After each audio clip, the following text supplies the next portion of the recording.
네,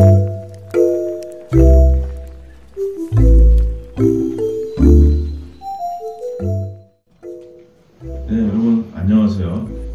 한국 반도체의 도우미 한반도 박준영입니다. 네, 이번에 벌써 네 번째 시간인데요. 여러분들 벌써 구독자가 60명에 다다르고 있습니다. 빠른 성장, 반도체를 위해서 여러분들 많은 관심 부탁드리고요. 좋아요, 댓글, 구독, 알림 설정 부탁드리겠습니다. 네, 이번 그리고 자주 아마도 여러분과 함께 반도체 산업과 기술, 사랑에 대해서 만날 텐데요.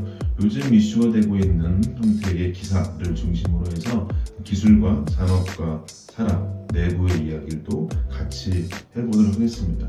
대표적으로 이 기사가 아주 눈에 띕니다. 헤럴드 경제는요, 전영현 HBM 개발팀 승부수, 반도체 도약 이끈다 이렇게 되어 있고, 큰 꼭지로 6세대 HBM4 기술 개발에 집중, 신임 팀장의 누구, 부사장 선임, AVP 개발팀 설비기술연구소 재편, 이라는 형태의 큰 단어로 되어 있는데요. 여기서 집중할 것이 바로 AVP 개발팀이라는 이름과 HBM4라고 하는 것을 먼저 집중해 보도록 하고, 맨 마지막에 설비기술연구소 재편이라는 단어로서 여러분과 같이 얘기해 보겠습니다. 기존의 조직이 어떻게 되어 있었냐, 바로 다른 것들을 다 좀 컴팩트하게 말씀드리지 않고 메모리 사업부, 시스템 에세이 사업부, 파운드리 사업부, 그리고 바로 TSP 총괄, 그 다음에 AVP 사업팀이라는 조직이 있었습니다. 바로 얼마 전까지 있었던 것이죠. 그 전에는 말하자면 AVP 사업팀이 됐다는 얘기는 이곳을 키워서 AVP라고 하는 어드밴스드 패키지라고 하는 것을 키워서 별도의 비즈니스로 가고 싶었던 것이 전 조직장이라고 할 수 있는 경견 사장의 의지가 아니었을까 싶습니다. 그런데 전영현 부회장은 이전부터 원래 D램 전문가로서 한마디로 얘기해서 D램을 만들었으면 니네가 끝까지 책임져라 라고 하는 입장으로서 반도체 D램의 설계, 그 다음에 공정의 전공정, 후공정 모두 책임져라 라고 하는 입장으로서 사업부 중심으로서 다시 재편했다고 볼 수가 있을 것 같습니다.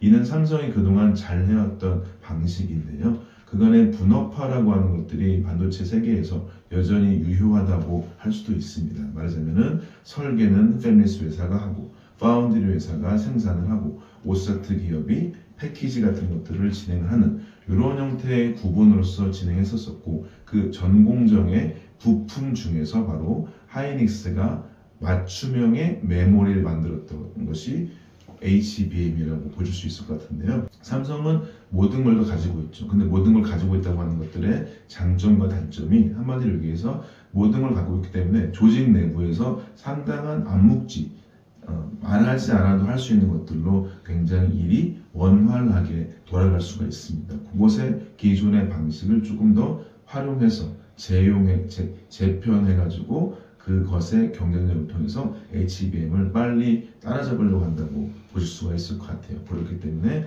AVP 사업팀이 AVP 개발팀으로 바뀌었다고 볼 수가 있을 것 같습니다. 올드보이라고 할 수도 있겠지만은, 저는 봤을 때는 항상 모든 것이 새로운 것이 혹은 글로벌한 것이 잘 된다고 보진 않습니다. 그래서 기존의 삼성이 잘하던 방식으로서 책임을 중시하면서 끝까지 간다. HBM이든 D램이든 간에 사업부에서 책임진다 라고 하는 걸로 중점이 있다고 보실 수 있을 것 같아요. 두 번째가 바로 HBM4라고 하는 겁니다. 바로 6세대라고도 하는 것이고요. HBM이 1, 2, 2E, 그 다음에 3, 3E까지 해가지고 다양한 형태로 만들어지고 있는데, 이때까지만 하더라도 반도체를 쌓아 올리는 방식이 말하자면은 기존의 하이닉스가 새롭게 진행했던 방식들 혹은 후공정에서 주로 반도체 장비를 활용했고 소재를 썼던 방식인데요. 말하자면 여러분 아시다시피, 그래서 한미 반도체랑 그 다음에 나믹스라고 하는 소재사, 이 두 가지 소재와 장비가 있었기 때문에 HBM의 하이닉스가 주도권이 있었다. 물론 뭐 기존의 엔비디아와 협력을 잘했다라고 하는 것도 있겠지만요. 이 두 가지 공정사는 소재와 장비가 중요하다라고 하는 것들은 물론 중요합니다.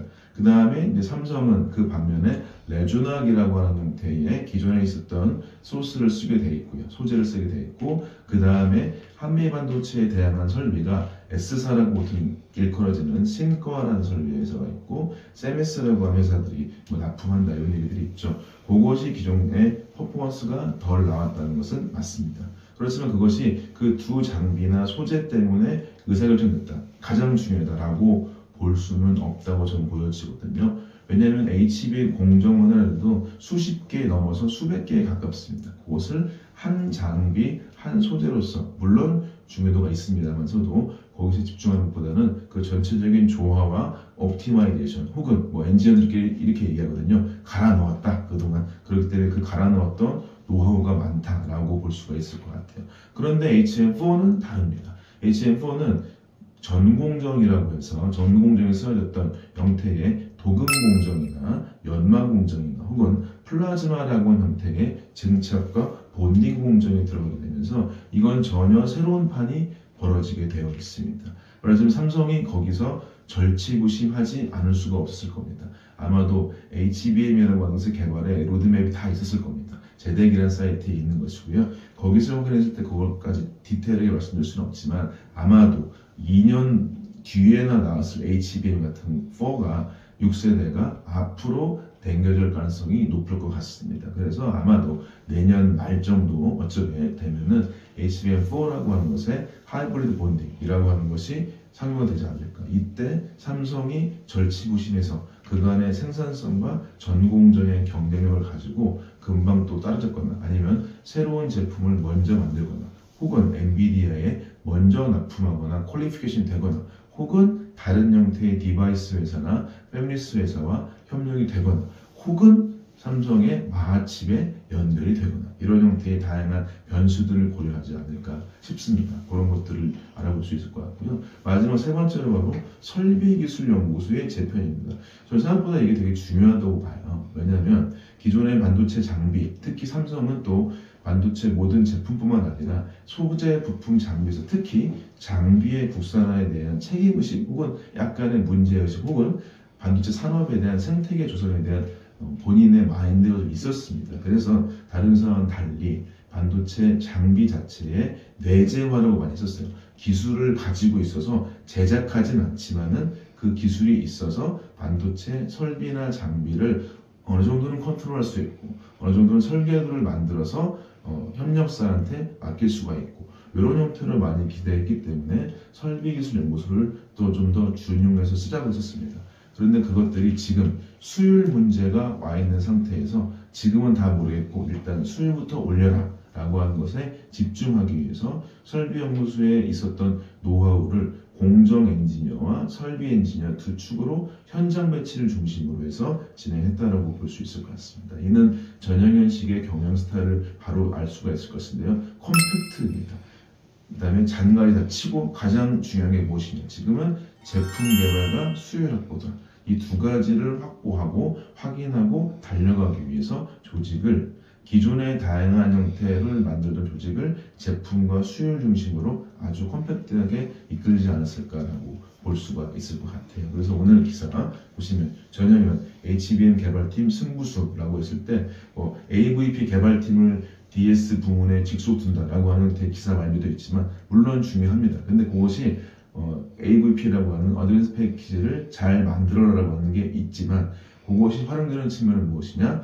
반도체 D램에 쓰여지는 패키지를 포함해서 제품은 다 사업부에서 책임을 져라라고 하는 걸로 볼 수가 있을 것 같고요. 그거와 달리 다른 형태의 수율, 이 수율을 어떻게 할 것이냐? 기존의 설비들을 개발해서 라고 하는 것들을 줄이고 혹은 이것보다는 지금은 일단 수율부터 올려야 한다. 그래서 연구소와 현장으로 최대한으로 엔지니어들을 배치했다고 볼 수가 있을 것 같아요. 그래서 이 기사 봤었을 때 전형현 체제라고 하는 것들이 반도체 도약을 이끈다라고 하는 것에 저는 봤었을 때는 어느 정도 방향성을 잡지 않았을까라고 볼 수 있을 것 같고요. 그래서 저도 여전히 기대가 되고 있습니다.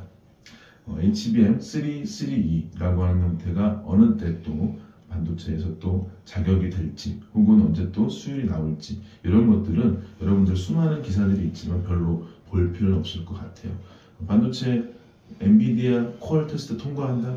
그거는 엔비디아만 알고 있고요. 삼성도 아주 일부 수뇌부만 알고 있을 것 같아요. 그걸 가지고 굳이 현혹되실 필요는 없을 것 같고요. 된다 만다라고 하는 것들보다는 실제 이것이 개발 방향이나 여기서 연결되는 것들이 무엇인가를 다시금 집중해 볼 필요가 있지 않을까라고 말씀드려보도록 하겠습니다. 예, 이상 마치도록 하겠습니다. 감사합니다.